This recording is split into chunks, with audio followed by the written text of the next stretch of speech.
Je m'appelle Marie-Ève, je suis enseignante de lettres classiques dans un collège REP+, à Marseille.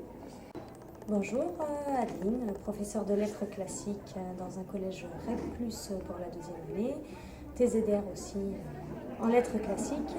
Je m'appelle Sophie, je suis enseignante de lettres classiques dans un collège des Bouches-du-Rhône. Je m'appelle Valérie, je suis professeure de lettres classiques en lycée.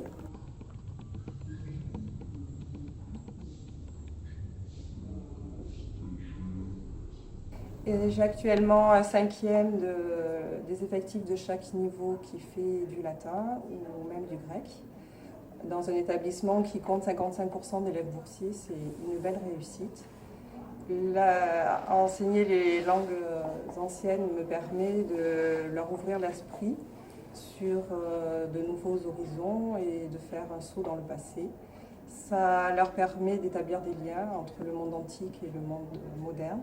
Ça leur permet aussi de faire des liens entre tout ce qui nous lie aujourd'hui à l'endroit où nous sommes à Marseille, mais aussi dans le XXIe siècle avec le passé. Par ailleurs et surtout, apprendre les langues anciennes permet à mes élèves de consolider leur maîtrise de la langue française. Il est extrêmement important pour eux de voir combien le français a de liens avec le latin, mais aussi le grec. Et ils peuvent, en apprenant ces langues et leur fonctionnement, mieux maîtriser l'orthographe, le vocabulaire et la grammaire. Et il faut noter que nous avons des élèves ENAF, c'est-à-dire nouvellement arrivés en France, qui maîtrisent pas du tout, très peu la langue française et qui font quand même du latin. C'est un bonheur tous les jours de pouvoir enseigner le latin à quelques élèves du collège.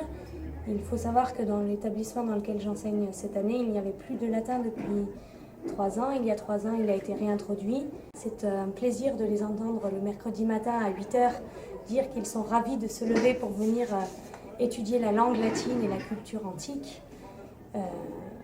De les voir sourire, de les voir s'émerveiller devant tout ce qu'ils apprennent, devant tout ce qu'ils découvrent et les liens qu'ils peuvent faire avec ce qu'ils voient, ce qui les entoure, à la télé, dans leur vie de tous les jours. Et ils apprennent à ne pas avoir de satisfaction immédiate. Ce n'est pas pour une rentabilité immédiate qu'ils font cela, mais bien pour leur avenir et pour apprendre pour eux-mêmes.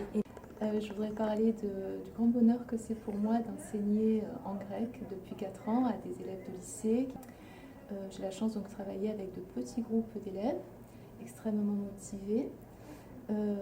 Cette configuration fait que je peux vraiment m'adapter aux besoins de chacun. Les élèves travaillent aussi beaucoup l'oral dans ces cours, ils présentent des exposés, ils acquièrent là encore beaucoup de confiance en eux, ils travaillent par deux, ils travaillent seuls, ils font des diaporamas, ça leur sert évidemment pour la suite, ne serait-ce que les TPE en première. Chaque année nous partons en voyage, ce sont des voyages autoguidés, guidés donc par les élèves qui prennent la parole dans le bus, entendu par 47 autres participants ou bien directement sur les sites.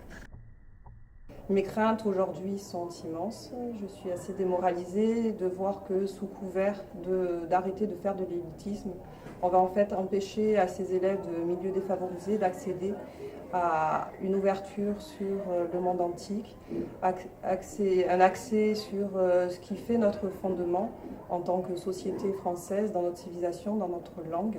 Voir que tout cela va disparaître ou du moins être amenuisé en laissant les horaires de classique.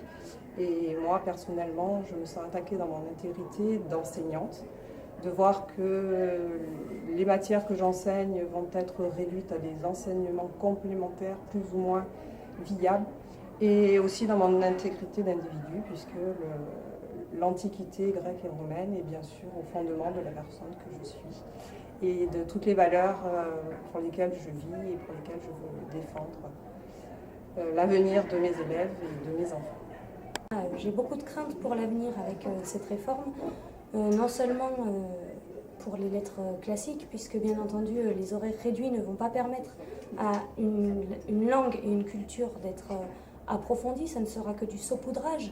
Comment motiver nos élèves? Comment leur apprendre quelque chose d'approfondi? Comment leur transmettre cet amour que nous avons pour la langue latine, la langue grecque, la culture antique? Voilà, c'est une perte inéluctable d'heures.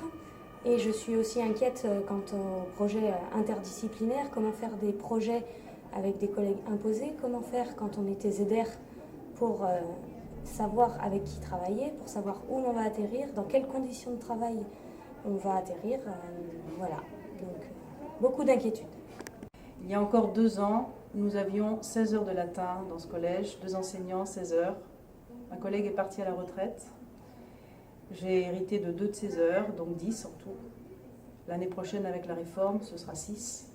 Et après, je ne sais pas, peut-être plus d'heures du tout. Et mon inquiétude, bien sûr, c'est que comme ce sont de petits groupes d'élèves,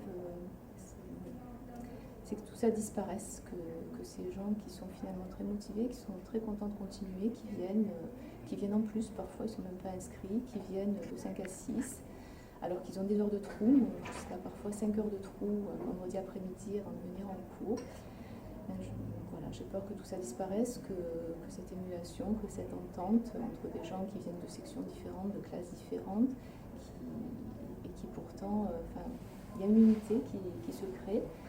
Il y a un grand bien-être intellectuel, évidemment, hein, puisqu'on réfléchit à la grammaire, on réfléchit aussi, ces derniers temps, évidemment, aux limites de la démocratie. Voilà, j'ai juste peur que tout ça disparaisse.